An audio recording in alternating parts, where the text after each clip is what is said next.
Welcome back to Create to Amaze Art. In the series, How to Impress Your Guest with Your Cooking Skills, today we are going to prepare the classic chicken biryani combo. Chicken biryani, brinjal pachadi and bread halwa.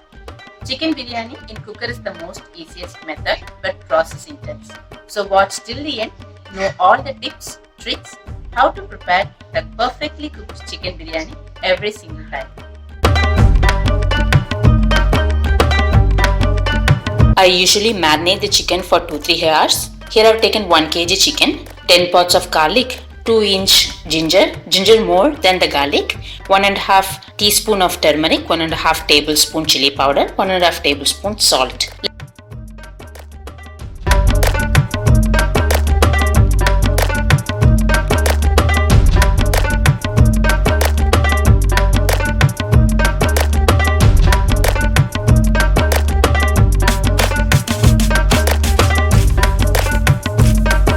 Salt and chili should get really absorbed in the chicken, so massage it very well and marinate at least for 2-3 hours. These are the ingredients for chicken biryani. Here I have taken 1 kg chicken, 2 cups of basmati rice. This is the cup that I have used, so use the same measurement for taking the water too. We are going to soak the rice for 30 minutes, so for 2 cups of rice, 3.5 cup water, 1 ladle oil, the whole spices, 1 bay leaf, 2-3 cloves, 2-3 cardamom, a piece of cinnamon, a teaspoon of fennel seeds, ginger garlic paste, handful of coriander leaves and 2 handful of mint leaves, half a cup curd, 1 lemon, 2 tablespoon red chilli powder, salt, onion 3 medium size, 3 medium size tomato, 3 green chilies. Use same cup for measuring both the rice and water. Here I have taken 2 cups of rice and 3.5 cup of water. First let's rinse the rice 2-3 times. And then soak it in the 3.5 cup of water.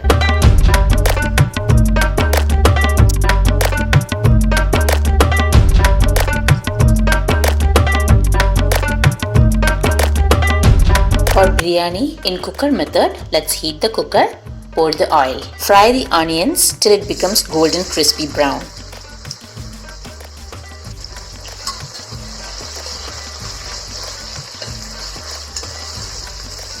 Sprinkle some salt to fasten this process.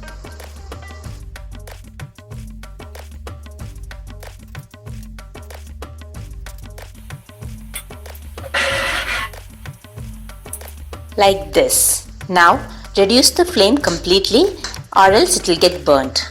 Then add the whole spices one by one, giving few minutes for each spices to release its aroma.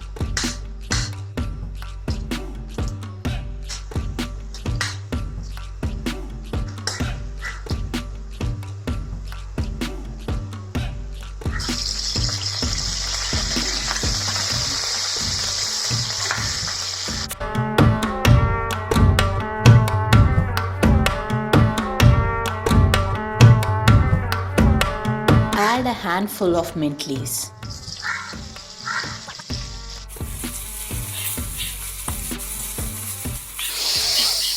The heavenly smell of biryani starts right now.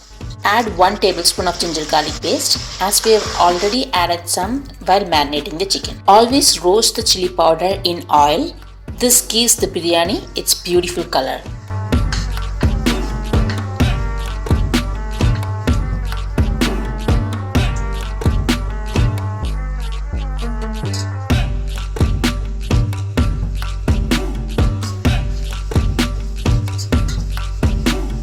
Now add tomatoes. Tomatoes should mash and completely incorporate it. So for that I have put the lid on for 2-3 minutes. Add only the chicken and discard the water. Let the chicken roast on high flame for 5 minutes. This step is very important as it will release all the excess water from the chicken. Put the lid back on and cook it for 5 minutes. As you can see, the juices from the chicken has oozed out and it has become tender.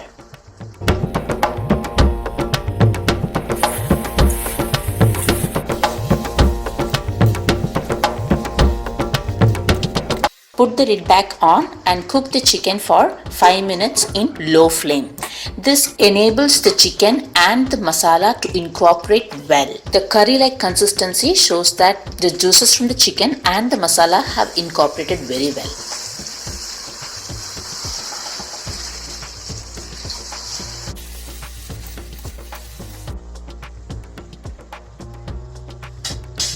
Roast it till the liquid evaporates.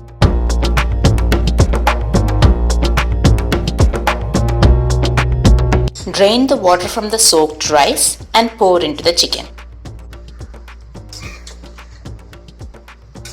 Mix it well. Add the rest of the mint leaves and a handful of coriander leaves, half a lemon. Instead of curd, I have used here lemon.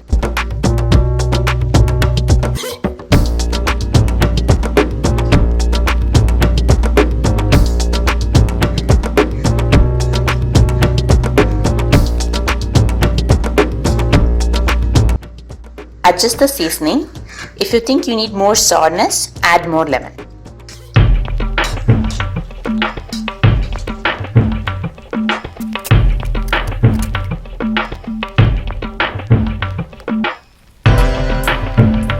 Once it starts simmering, put the lid back on and cook it for 5 minutes on high flame. Let it simmer for 5 more minutes on medium flame. This ensures that the chicken is 60% cooked, so once you add the rice, it will be perfect. Once the oil starts floating on top, it is a sign to add the rice. Spread the rice on top as shown.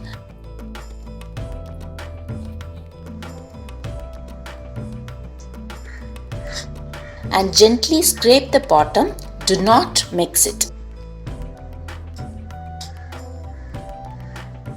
Put the lid on with the weight.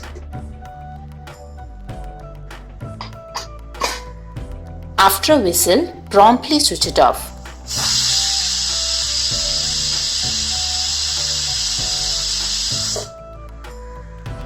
Wait for the steam to completely release. Wow! Perfect! Perfect! Perfect!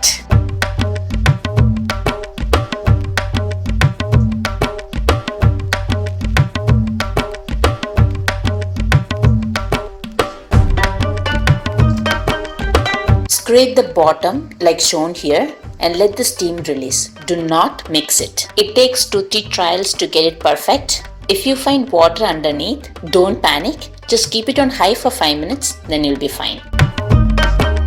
For Brinjal Pachadi, I've taken here 6 medium piece brinjal, 2 medium sized onion, 2 medium sized tomato, some curry leaves, a ladle of oil, some mustard seeds, peppercorns, cumin seeds and fenugreek seeds. 1 teaspoon of turmeric powder, 1 tablespoon red chilli powder, 2 tablespoon coriander powder, 1 tablespoon ginger garlic paste, 1 lemon sized tamarind soaked in water, 1 tablespoon of sesame seeds, handful of peanuts, salt as required. Heat the gingerly oil till it's aromatic and add the mustard and other spices one by one.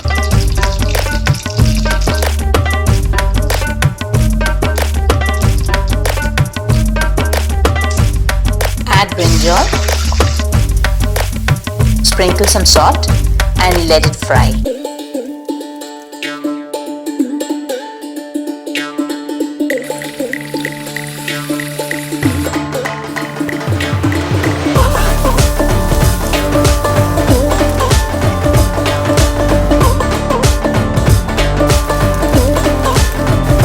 First it will ooze out water. After some frying, oil will get separated. That is the time for the next process. Add onions, sprinkle some salt, saute it, and then curry leaves.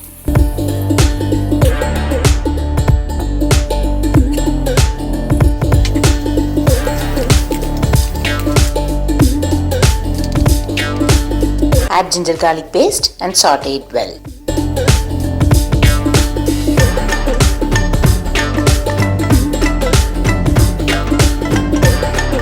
So as I have mentioned many times, always roast the turmeric, chilli powder and the coriander powder in oil. Then saute it together.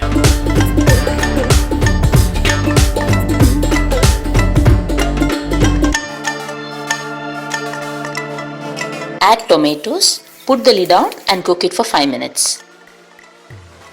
Add the tamarind pulp, cook it thoroughly. Adjust the seasoning and add some water.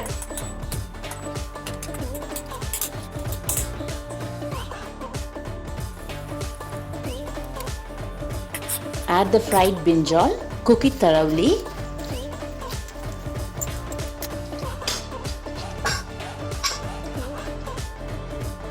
Grind the sesame and peanut into a thick paste and add it when the brinjal and the masalas are incorporated well. Once the oil floats on top, it's ready.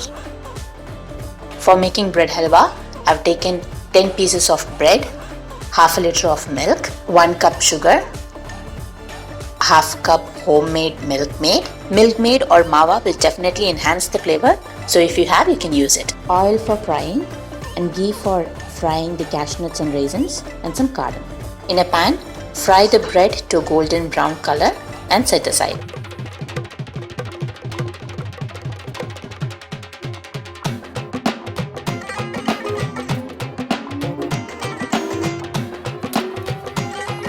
In a pan, add the milk and the sugar, bring it to a boil.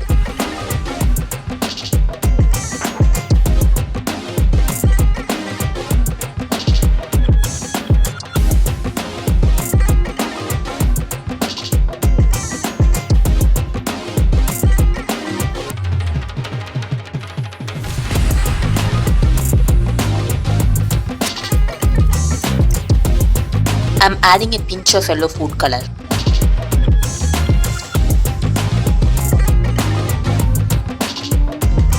Add the Milkmaid and mix it thoroughly.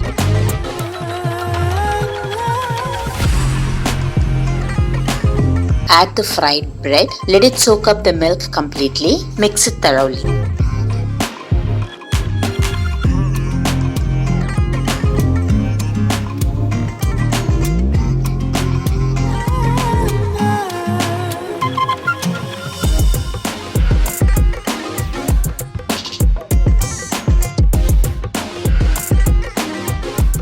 Cook it till the milk evaporates and oil separates.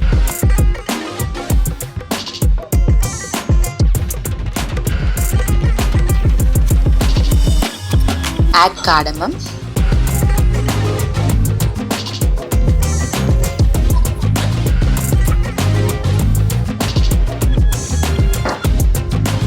Oh, it smells heavenly.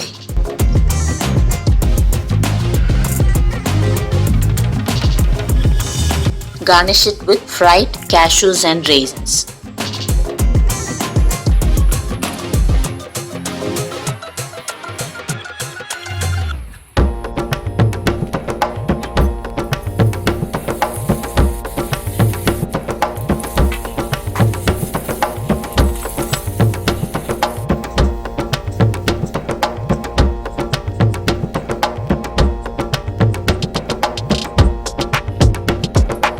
That's all, your bread halwa ready.